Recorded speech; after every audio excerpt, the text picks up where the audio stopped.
and welcome to Music at the Piano. In today's video, we're going to go over pages 85, 86, and 87 in the Older Beginner Level 2 textbook by Mayron. 85 is a preparatory worksheet, and you're supposed to count the number of thirds in the piece Coronation March.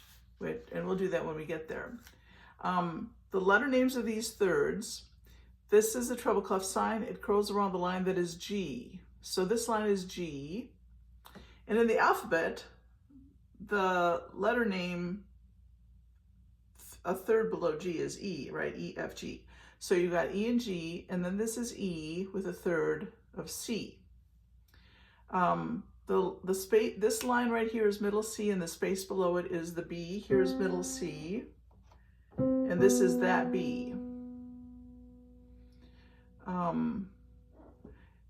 Because it's written in the treble clef, and this is a beginning level book, that's played with the right hand. There's a 3-note chord in Coronation March. This is a C major triad. The first 5 notes of the C major scale are C, D, E, F, G. And when you put the first, third, and fifth notes together to create a triad or chord, you're playing C, E, G. It happens to be the tonic chord or the 1 chord in C major. 8VA, above or below a series of notes with little dashes, means to play an octave, ottava. That's short for ottava, octave. The top number in the time signature tells how many counts or beats are in the measure, and the bottom number tells you what kind of a note gets 1 count. So this is 4 counts in each measure, and the quarter note gets 1 count. And the reason the 4 stands for quarter note is because a whole note divides into 2 half notes, and each half note divides into 2 quarter notes. So for the space of a whole note, you have 4 quarter notes, and that's where that 4 comes from. So this would be 1, 2, and 3, 4. 1, 2, and 3, 4. 1, 2, 3, 4. All right, let's get to the piece. This is a fun piece. It uses the C major scale, and there's a pattern here.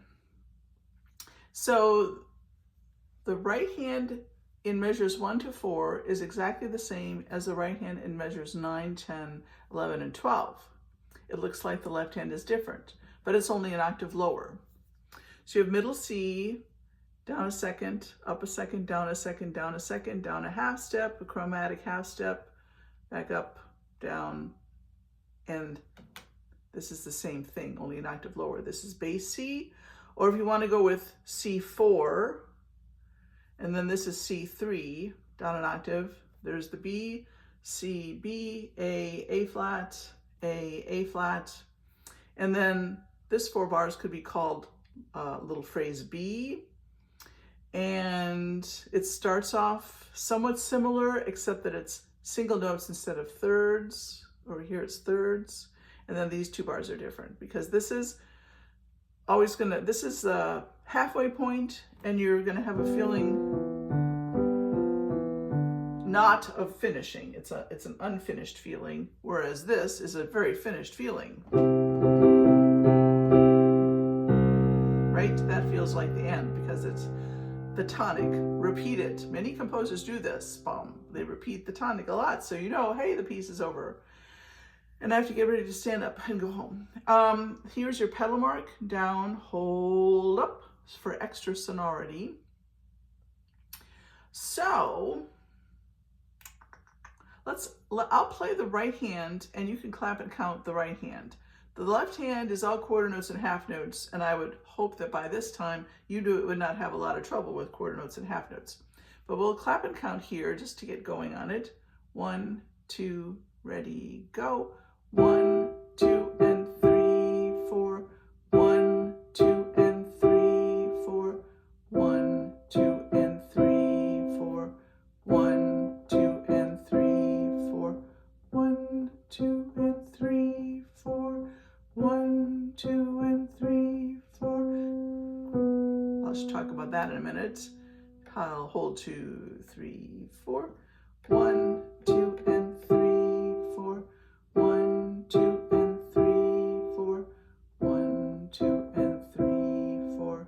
1, 2, and 3, 4. 1, 2, and 3, 4. 1, 2, and 3, 4. 1, 2, 3, 4. Now by this time you should be really good at clapping and counting 1, 2, and 3, 4. Am I right? I'm right. All right, so here you cross over. It's not that big of a deal. It's like the piece before, or maybe the one before that, where you're pretending to be a lumberjack, and you're on a log rolling contest, and your thumb is the log, and you're rolling over it, collapsing this knuckle joint down here, the one that attaches to your hand, just letting that relax, collapse, relax, whatever word you want to use. And then 2 is right there. And to finish that, then you would lift your wrist and move your hand back ever so slightly to 5 and 3. There's a lot of gentle wrist undulations here to play these repeated notes. And there's a slight alignment of your right hand being aligned a little bit more behind fingers 5 and 3, and then over here a little more aligned behind fingers 1 and 3. So don't be afraid to do that gentle adjustment there. I'm going to play the right hand again. You might need to practice it a little bit before you could play along with me. We're not going to go fast, but this is how I would practice the right hand. I would try to emphasize the dynamics that they're baked in right away. And I would focus on having a firm fingertip and a relaxed wrist. 1, 2, here we go. 1, 2, and 3, 4. And then for that half note, you might want to go down and then up a little bit to lift and be ready. So don't go down and get stiff, but go down, relax, and come back up. I'll do that one more time. Here we go. 1, 2, and 3, 4. 1, 2, and down, up. 1, 2, and down, up. 1, 2, and down. You don't have to overdo it either. 2 and 3, 4. 1, 2, and 3.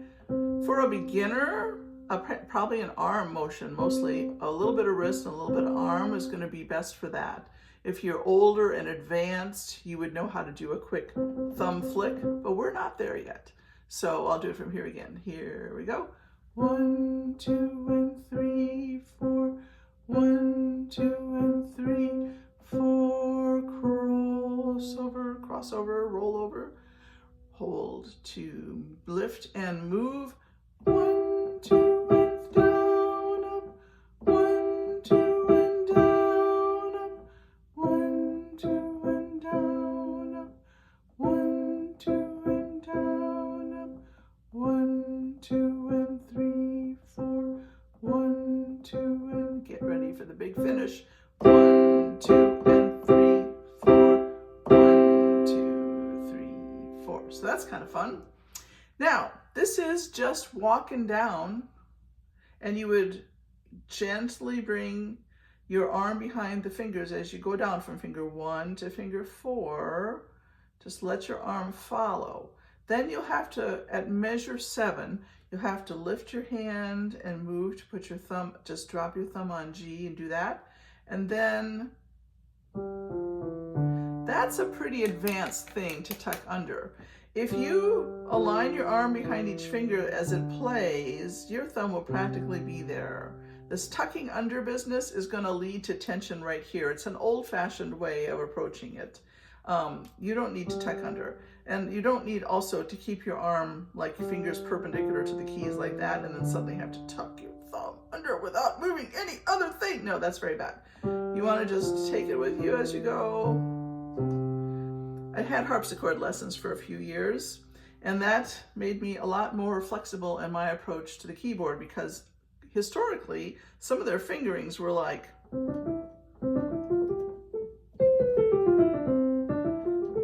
they had no problem turning their hand. Quite a lot, actually. We're not going to turn our hand that much, just a little bit, just so that by the time you get there, your thumb is practically there. You just do a little magic move and boom, you're there.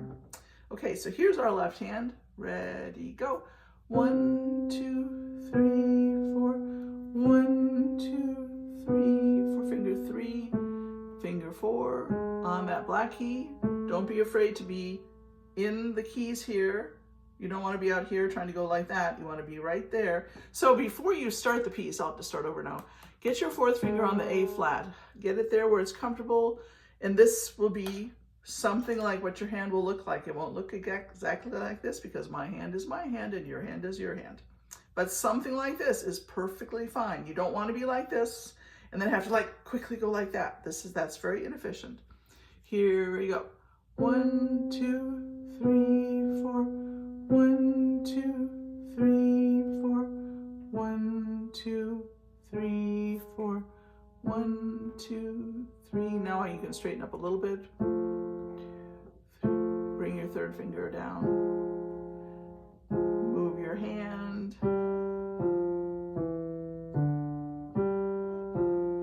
Just sort of slip over there. 3, 4. 1, 2, 3, 4. 1, 2, 3, 4. 1, 2, 3. Stretch your fifth finger out. 5, 5, 3, 3, 1.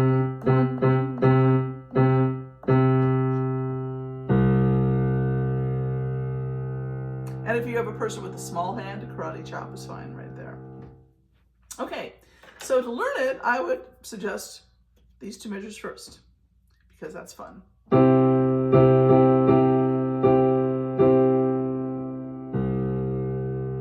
And then figure 5 here. 1, 2, and 3, 4. 1, 2, and 3, 4. Pedal down.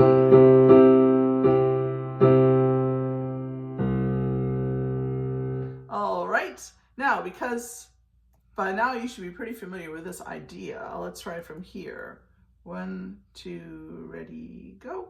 1, 2, and 3, 4. 1, 2, and 3, 4. 1, 2, and 3, 4. 1, 2, and 3, 4. 1, 2, and 3, 4. 1, 2, and 3, 4. 1, 2, and 3. Now, it may take you a little while to get comfortable with these 4 bars. You know, in that case, maybe practice those 2, and then those 2, and then put them together. But having done that, then we should be able to, well, let's start from here, just to be safe. So start here to the end. 1, 2, finger 2 on the B. Ready, go. 1, 2, 3, 4. 1, 2, 3.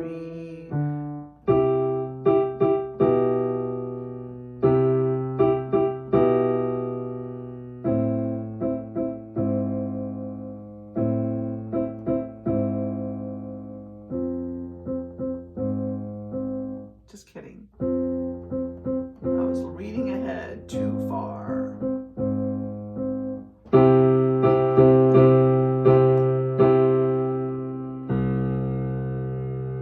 And then you can add these 2 bars, and that will be 3 and 5 and 3 and 5. Ready, go. 1, 2, and 3, 4. 1, 2, and 3, 4. 1, 2, 3, 4. 1, 2, 3, 4. 1, 2, and 3, 4. I did that again. See, she should have written it that way. Here we go. 1, 2, and 3, 4. 1, 2, and 3, 4. 1, 2, and 3, 4. 1, 2, 3, 4. Now, you can either add just 2 bars, or you can add all 4 bars, because this will be the same as that, only this is an octave higher. Here we go. 1, 2, and 3, 4. 1, 2, and 3, 4.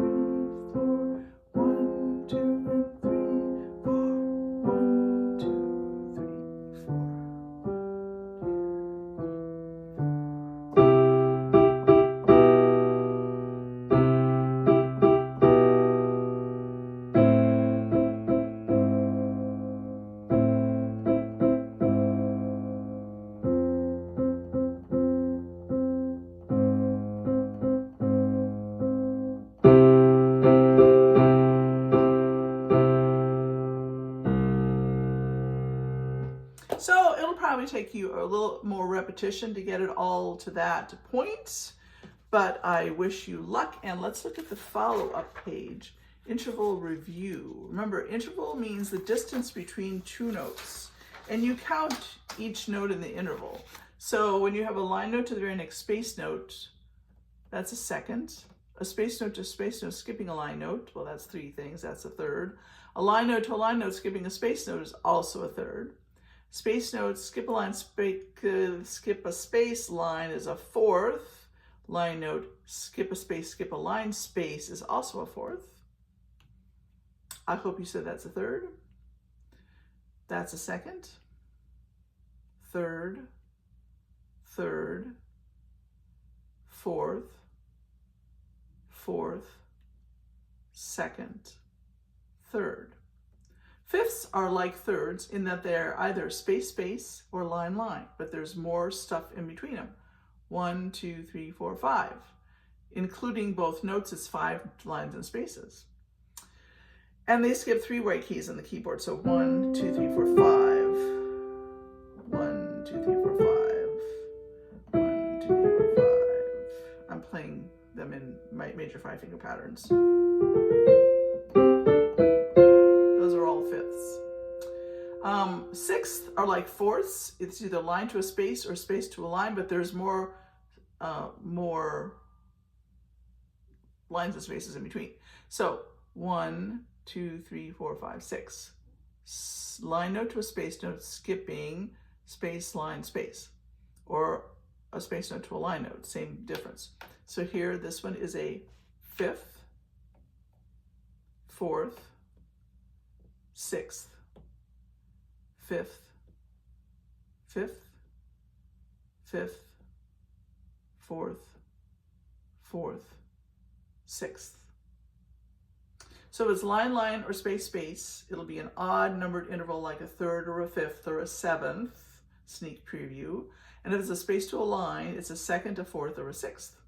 That's it for today. Have fun.